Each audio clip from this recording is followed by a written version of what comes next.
Success Insight shares the stories of the people with passion and drive who make things happen in the world. Here's your host, Howard Fox. Hello, everybody, and welcome back to another episode of the Success Insight podcast. Our guest today is Therese Van Ryne. Therese is the author of the creative children's book, Zippy's Special Gift. Zippy's Special Gift honors and appreciates our own uniqueness and invites us on a mission to create a more inclusive culture and spreading kindness while helping to improve children's literacy.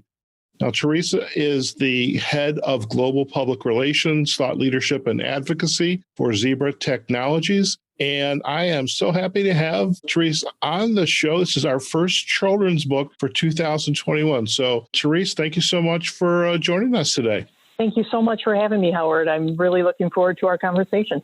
Fantastic. Now, I know there's a lot going on regarding this book and some really cool initiatives that are underway. And so we're going to have a lot of great information to share. But first thing I'd love to have my listeners become aware of. Tell us a little bit about your background and what kind of led you to want to write a book. I know you and I chatted a few minutes ago talking about the proverbial bucket list, so I get that. But tell us a little bit about your backstory.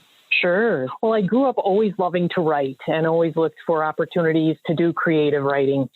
And so I pursued a career in public relations. And like you said, I'm very pleased to lead that function at Zebra Technologies today. And it was on my bucket list, like you said, to write a book. And it just so happened that when I took on the role of leading philanthropy at Zebra as well as PR, we began a relationship with Bernie's Book Bank, which is a great organization in the Chicago area that really helps children change their story through reading. And to help them promote literacy, I thought, what better way to write our own book about Zippy the zebra. Zippy is the mascot of Zebra Technologies. And so we're bringing Zippy to life in this wonderful book. And I'm pleased to share with you that all of the proceeds from the sales of this book actually benefit Bernie's Book Bank. Very good. Well, that is true philanthropy. And it also marries up very nicely to this desire to want to write a book. Tell us a little bit about the story around Zippy's Special Gift. What will children take away from this book, or even adults for that matter? I mean, you've been in this business long enough to know that children's books sometimes are really good for adults when it comes to learning and development and all those cool things that happen inside corporations. Absolutely. I couldn't agree more. And I think it's a benefit when the parent who's reading it to their child is enjoying it as well, right? And I've had a lot of feedback that it really is a very nice book for all ages. I had a colleague ask me, did you conduct some focus groups around this? Because my daughter wakes up every morning reciting part of the book to me. So it's just been absolutely wonderful to have that feedback. And I would describe the book as one of those that rhymes, right? It has kind of a cadence to it, which I always enjoyed reading those types of materials as I was growing up. It's a very colorful book full of a lot of animals and bright imagery. It really tells the story about how we each have a special gift. And especially if you're down a little bit, I'll even pick it up myself and read through it and say, this does serve as a good reminder that we're each unique in our own way, and we have special characteristics about each of us that we should celebrate every day. Fantastic. Now, with the name of the corporation that you work for, Zebra Technologies, and for our listeners, this is kind of an obvious. There is a zebra who is a focal point of the book. How did you begin to move beyond this idea of the book and start to craft the story? Typically children's books are in the 35 to 45 page range and, short pieces of text accompanied by some very nice illustrations. And by the way, we should give a call out to your illustrator, Walter Policelli, I believe. I think that's how you pronounce it. Mm-hmm. And so how did you begin to construct this story? What kind of went into it for you? What was your guiding light there? I would say the guiding light it came to me actually in April when I actually sat down and put fingertips to the PC, if you will. And I knew I wanted it to rhyme, like I mentioned earlier. And I knew that in addition to Zippy the zebra, it should showcase other animals as well, because everyone loves animals, right? And so I thought that would make for a great plot line, that Zippy actually goes on a journey. She starts off with talking with her mother and says, I really don't like my stripes.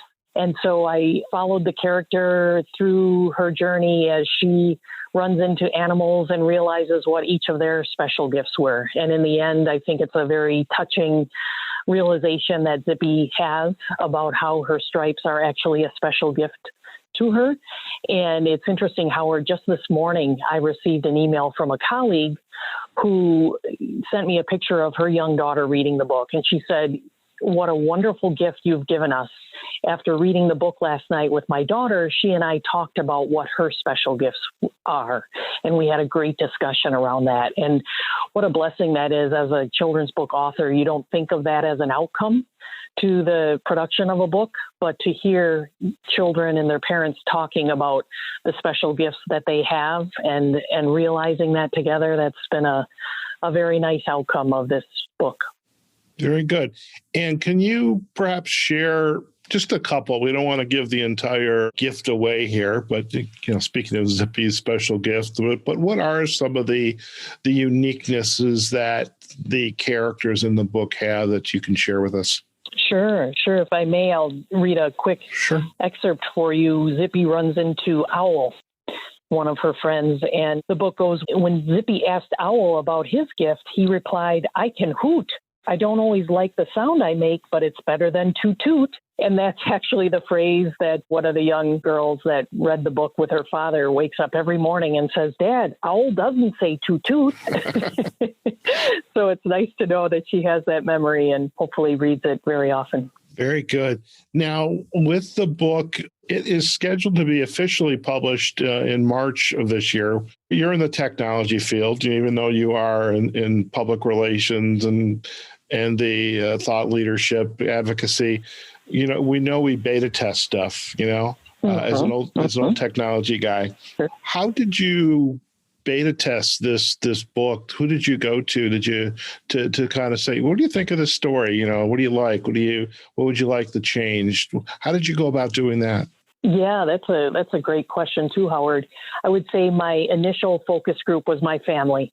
I have 2 teenage daughters and a teenage son as well, so they're not quite in the target age for this children's book. However, we're all children at heart, right? And so first I shared the story with them and my husband as well, and they may have made a few tweaks with me along the way. If I pointed out certain characters' special gifts, they might say, have you thought about this unique characteristic of the animal? And so it was a fun process engaging with them. And then, as you say, Walter did an amazing job on the illustrations as well. And I shared some of the early illustrations with my family as well, and they gave me a little bit of feedback here and there. So that was the initial group. And then I widened it out to some of my colleagues and shared it with them as well. And, Zebra is known for giving a performance edge to the front line of business. So a lot of what we do is, like you say, providing technology to frontline workers to help them improve their performance, give them better operational visibility into what they do. So by engaging with my colleagues, I really felt like I was given a performance edge in publishing this book. Very good. Now, I'm curious, your work with Mascot Books and with Walter, how was that experience for you? Were you introduced to Walter from Mascot, or did you go off and, as many children's book authors do, go off and find an illustrator and kind of get into a discovery process with them to see can they turn your ideas into actual works of art? How did that work out for you?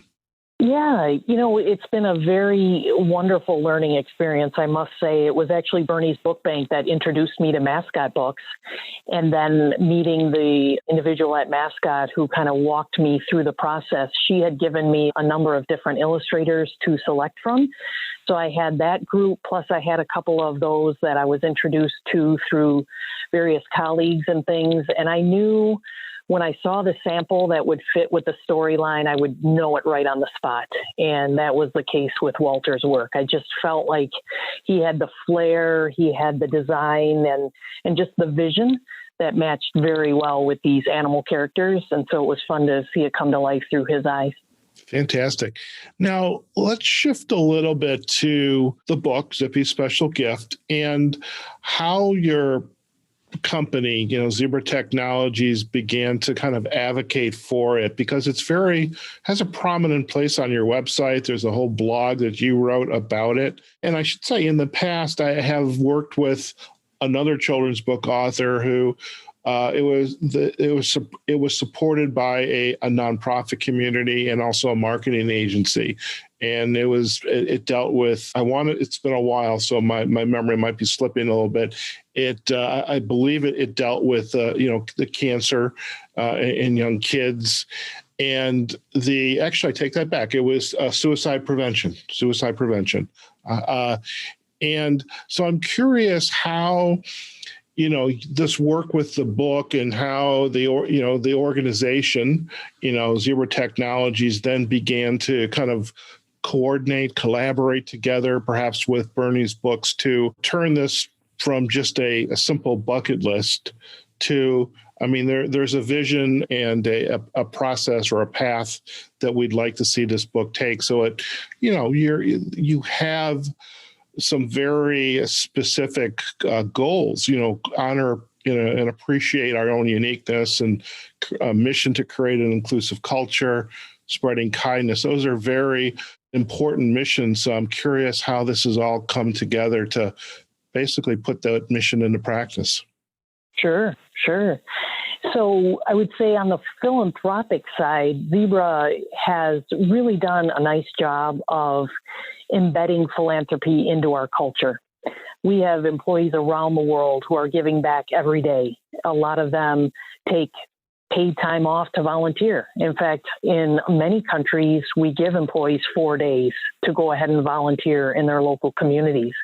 And we have another program called Donations for Doers, where if employees give back a certain number of hours to an organization, Zebra will make a monetary donation to that organization as well. And these are just a couple examples of how Zebra gives back.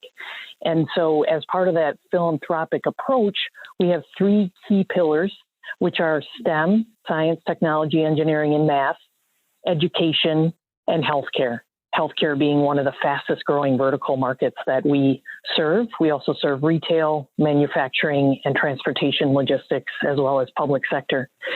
And so this book fits very, very well into that education pillar. And so we knew that by, raising money for Bernie's Book Bank, which I mentioned earlier, this was a great approach for us to take, kind of an innovative way to carry forward our philanthropic activities.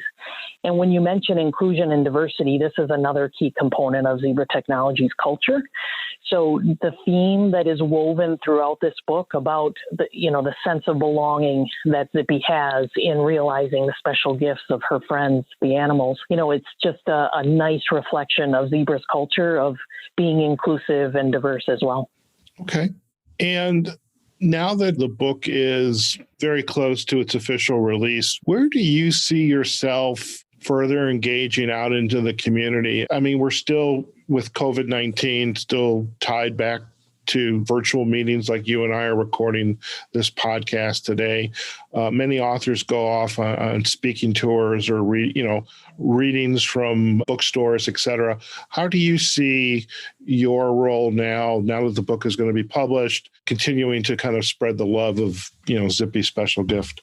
That's a great question, Howard, and that's why I jumped at the opportunity at your invitation to join you on this conversation. I'm hoping to do more of these and engaging more via Instagram. I know I've listened to some of your other podcasts where you've had guests like the women from Forward Publicity, Lori and Allie. They've been amazing at giving me advice on how to promote the book and get the word out there to benefit Bernie's Book Bank. I'm pleased to say that it just received 5 stars from the reader's favorite book review. All right. So I'm hoping to, So I'm hoping through opportunities like this one that will lead to others. And as you say, it does launch officially March 2nd. It's available on Amazon now. So we're hoping to continue to spread the word, talking with local media and others to get the word out there, because it truly is all about raising funds for Bernie's Book Bank. Fantastic. And, by the way, now that you are a Reader's 5-star, my introduction should have said award-winning author. So just, so we'll acknowledge that right now. So with the, Bernie's Book Bank and this particular organization, have they been affiliated with Zebra for a while now? We have been affiliated with Bernie's Book Bank for a number of years. It's just an innovative organization that is such a pleasure to work with. Since its founding, they've had a bright impact on the children in the Chicago area, and I know they have a goal to spread further beyond Chicago. And the books that they give to the young children, I was able to attend about a year ago now, before the pandemic hit. I was able to attend a book distribution at one of the local schools, and it just brings a tear to your eye to see the impact that it makes. So many children today take books for granted, and there are many homes without books. So to see a package of 6 books being given to each child, and they know that that's their very own book, it's like gold. And it can really change the course of their lives, being able to learn how to read and taking that home and sharing it with their families. So to see the difference that Bernie's Book Bank is making, we're super proud. As a company, Zebra Technologies has not only donated cash through this creative way plus other ways, but we've also donated technology to help them streamline their book processing and distribution. So we're proud to be a partner with them. Wow, that's definitely a win-win. Mm-hmm. Now, I have to ask this question. You don't decide to name a company Zebra Technology without asking, and you probably know a question I'm going to ask is there a stuffed animal anywhere in this mix with Zebra Technologies? There sure is. Yeah, Zippy the zebra exists in a stuffed animal form. And Howard, I thought you were going to ask me where was the name derived? And it was back in 1969, actually, that the company was founded as Data Specialties Corporation. But then a few years later, it was incorporated as Zebra Technologies because of the barcode printing. Wow. If you look at a barcode on any product, there it has stripes, right? So that's the source of the name. Okay. Yeah, I wasn't going to go that technical. I thought, well, there's got to be a stuffed animal in here somewhere. In my old IT days, you'd had the trinkets and tchotchkes sitting on your shelves and your cubes and all that good stuff. So I imagine. Absolutely. All right.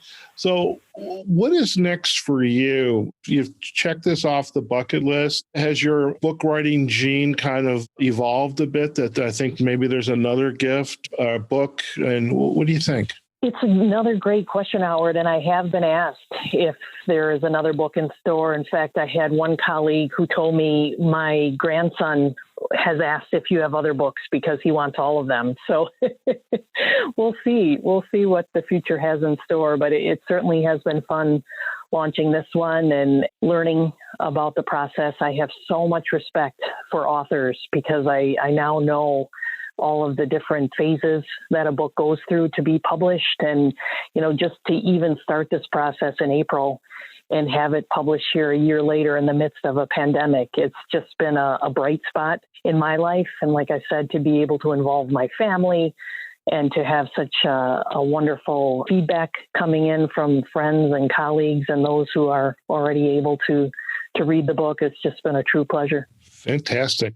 Now, before we head out today, Therese, one thing I'd love if you wouldn't mind indulge me with is we have a feature on our podcast. We call it Insight to Go. This was my partner that helped create the original model for the show, and our show's called Success Insight. And so I'd love if there is an insight to go that you could share with our listeners. Perhaps it's a quote, a saying, piece of advice, whatever you'd like to share with our listeners that, would add value to how they think of themselves and the world around them. Sure. There was a piece of advice a mentor of mine shared with me that I think applies to both your professional and personal life. And the advice is to always aim for progressive performance versus postponed perfection. So if you think about it, so many of us, we wait to do things because we're perfectionists, right? And we just want it to be just right before we launch a product or we write a book or so many different things, right? But if you keep things moving, aim for progressive performance, versus postponed perfection, I think you'll be much happier and you'll feel much more accomplished. I love that. I love that. And I can appreciate it, and we'll certainly let that insight to go. It definitely stands on its own. So I appreciate that. If our listeners would like to learn more about you and your work, where are the best places for them to go? Well, there are many places. Thank you for asking, Howard. I would say, first of all, please check us out, www.zebra.com. That's the website for Zebra Technologies. And as you mentioned, we have a couple of blog posts featuring the book, so you'll find those there. Also on LinkedIn, you can look me up, Therese Van Ryne. I'm also on Facebook and Instagram. You'll find us ZippyInPrint, and would love to leave you with a quote from that 5-star reader's favorite book review, if I may. Oh, most definitely. It says, "This is a positive, compassionate telling of differences and why each difference is so important. It will help youngsters realize that they are each unique and perfect in their own way. An important message that we all need to remember and sometimes relearn." Beautifully told. Very good. Very good. Well, Therese, it's been an absolute pleasure to have you on the podcast, and I really wish you good fortune and wishes for having launched this book, checking it off your bucket list, and love to hear the impact that Zippy's special gift and embracing our own uniqueness has in our society, because heaven knows we need a lot of it in this day and age. So really, again, I want to thank you for taking the time out of your day to join us on Success Insight Podcast. It's been my pleasure, Howard. Thank you for all you do. Appreciate you having me on. Fantastic. All right, folks, we have just been chatting with Therese Van Ryne. She's the award-winning author of the creative children's book, Zippy's Special Gift. And once again, Zippy's Special Gift honors and appreciates our own uniqueness and, the uniqueness of every child out there, and it invites us and them to go on a mission to create a more inclusive culture, spread kindness while helping to improve children's literacy. So this is a win-win for everybody, and just a wonderful story also how Zebra Technologies has really fully embraced the idea of kindness and giving and inclusivity and just philanthropy, and the work that they're doing, and also the work that they're doing with Bernie's Book Bank. And of course, we'll provide links back to Bernie's Book Bank, zebra.com, as well as the social sites that Therese had mentioned on Facebook, Instagram, and her profile URL on LinkedIn. Okay, folks, wherever you are, whatever you're doing, go out, have a fantastic day. Let us know also how you felt about today's podcast. We'd love to hear from you. You can visit us on successinsightpodcast.com. We're on Facebook and LinkedIn as well on our Success Insight podcast pages. And we're also on the major podcasting platforms, Apple Podcasts, Google Podcasts, Amazon Music, iHeartRadio, Spotify, Pandora, and we also have our Success Insight Podcast YouTube page. Okay, so again, go out there, have a phenomenal day. Take care of yourselves, take care of your family, wear your mask, and practice social distancing. And we hope that your 2021 is off to hopefully a much better start than 2020. But, with books like Zippy's Special Gift, we can't help but have a phenomenal year. Okay, folks, we'll see you on the next episode of the Success Insight Podcast. Take care now. Success Insight is a production of Fox Coaching and First Story Strategies. Find us online, successinsightpodcast.com.